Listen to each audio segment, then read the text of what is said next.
సదాశివసమారంభాం వ్యాసశంకరమధ్యమాం అస్మదాచార్యపర్యంతాం వందే గురుపరంపరాం. జ్యోతిష్ శాస్త్రాన్ని భావితరాల వారికి ప్రసాదించిన ఋషుల యొక్క పాదపద్మాలకి నమస్కారం చేసుకుంటూ, అలాగే నాకు ఈ జ్యోతిష విద్యను నేర్పిన గురువర్యులు జ్యోతిష బ్రహ్మ కీర్తిశేషులు శ్రీ ఈరంకి సూర్యనారాయణమూర్తి గారు, సూర్యశ్రీ దైవజ్ఞ గారి యొక్క పాదపద్మాలకి నమస్కారం చేసుకుంటూ, ఓం శ్రీ మహాగణాధిపతి నమః, శ్రీ గురుభ్యో నమః, హరి ఓం. వీక్షకులందరికీ నమస్కారం. ఫిబ్రవరి నెల 4వ తారీఖు లగాయతు ఫిబ్రవరి 10వ తారీఖు శనివారం వరకు ఉండేటువంటి గ్రహగతుల ఆధారంగా ద్వాదశ రాసుల వారికి ఈ వారం ఏ విధమైనటువంటి శుభాశుభ ఫలితాలు కలగబోతూ ఉన్నాయో ఈ కార్యక్రమం ద్వారా తెలుసుకుందాం. అందులో భాగంగా ఈ వారం ఉండేటువంటి గ్రహగతులను గమనిద్దాం. ముఖ్యంగా ఈ వారంలో గురుగ్రహం మేషరాశి యందు సంచారం చేస్తూ ఉండగా, కేతువు కన్యా రాశి యందు, అలాగే ధను రాశి యందు శుక్రుడు సంచారం చేస్తూ ఉండగా, మకర రాశి యందు కుజగ్రహం, బుధగ్రహం, అలాగే రవిగ్రహం సంచరిస్తూ ఉన్నారు. కుంభరాశి యందు శనేశ్వరుడు, మీనమందు రాహుగ్రహం సంచరిస్తూ ఉండగా, చంద్రుడు ఈ వారంలో వృశ్చికం, ధనస్సు, మకర రాశుల యందు ఆయన యొక్క సంచారాన్ని కొనసాగిస్తూ ఉన్నారు. ఇటువంటి పరిస్థితుల్లో ద్వాదశ రాశుల వారికి ఏ విధమైనటువంటి శుభాశుభ ఫలితాలు కలగబోతున్నా తెలుసుకుందాం. కుంభరాశి వారికి గ్రహస్థితి సామాన్యంగా గోచరిస్తూ ఉన్నది. మరి ముఖ్యంగా కుంభరాశి వారికి వ్యయస్థానమందు ఎక్కువ గ్రహాలు కేంద్రీకృతం అవుతూ ఉన్నాయి.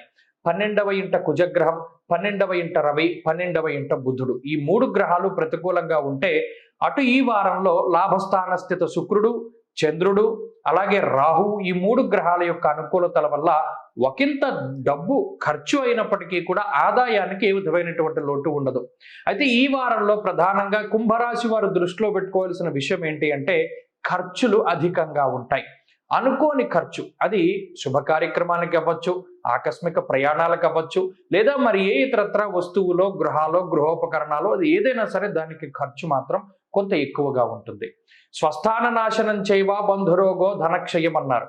ఉన్నటువంటి స్థానాన్ని వదిలిపెట్టి వేరే స్థానానికి వెళ్ళవలసి రావడం, అలాగే బంధుమూలకంగా ధనాన్ని ఖర్చు పెట్టవలసి రావడం ఇత్యాది విషయాలు కూడా ఈ వారం ప్రధానంగా కుంభరాశి వారిలో కనబడుతూ ఉన్నాయి. అలాగే ఆకస్మిక ప్రయాణాలు, స్థానచలనము, మరి ముఖ్యంగా కొంత అదనంగా డబ్బు అప్పు తెచ్చేటువంటి పరిస్థితులు, ఇటువంటివి మాత్రమే ఆర్థిక పరిస్థితుల వల్ల మాత్రమే కొంత సతమతం అవుతారు. కానీ వారం ప్రారంభంలో గాయతూ చంద్రబలం అధికంగా ఉంటుంది కాబట్టి ఎటువంటి పరిస్థితి వచ్చినా భయపడకుండా సామరస్యంగా ఎదుర్కొనేటువంటి ప్రయత్నం చేస్తారు. కుటుంబ సభ్యుల యొక్క సహాయ సహకారాలు ఉంటాయి, బంధుమిత్రుల యొక్క సహాయ సహకారాలు ఉంటాయి. అయితే కొంత బద్ధకం కూడా అధికంగా ఉంటుంది. ప్రతి పని మనమే చేయాలా, ఎవడైనా సహాయం చేస్తే బాగుంటుంది కదా, లేదా ఏదైనా అదృష్టం వస్తే బాగుంటుంది కదా అనేటువంటి కొంత డ్రీమ్ ల్యాండ్లో బతుకుతూ ఉంటారు, ఊహాలోకంలో ఉంటారు. అది దాటి బయటికి రావాలి. క్రమం తప్పకుండా చక్కగా క్రమశిక్షణతోటి ఉండగలిగితే ఈ గ్రహస్థితిని దాటగలుగుతారు. శుక్రుని యొక్క లాభస్థాన స్థితి విదేశాల్లో ఉండేటువంటి వారికి కలిసి వస్తుంది. అలాగే ప్రత్యేకించి కుంభరాశి వారికి ఆరోగ్య పరిస్థితులు బాగున్నాయి. ఉద్యోగపరంగా చిన్న చిన్న ఇబ్బందులు ఉన్నప్పటికీ వాటిని దాటగలుగుతారు.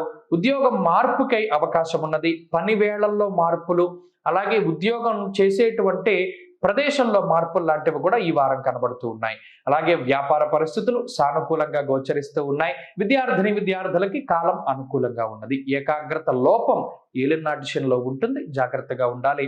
అలాగే స్త్రీలకు ప్రత్యేకించి కొంత అనుకూలించేటువంటి వారంగానే చెప్పవచ్చును. నూతన ఆభరణాలు కొనుగోలు చేయడానికి అవకాశం ఉంటుంది. ఉద్యోగ వ్యాపారాలు చేసేటువంటి స్త్రీలకి మంచి కాలంగా చెప్పచ్చు. కుంభరాశి వారు ఈ వారం మరింత అనుకూలమైనటువంటి ఫలితాన్ని సాధించడానికే కాలభైరవుని యొక్క ఆరాధన చేస్తూ ఉండడం చెప్పదగినటువంటి సూచన. కాలభైరవాష్టక పఠనం లేదా శ్రవణం శుభ ఫలితాన్ని ఇస్తుంది. ఈ వారంలో కలిసొచ్చేటువంటి రోజు ఆదివారంగా చెప్పవచ్చును.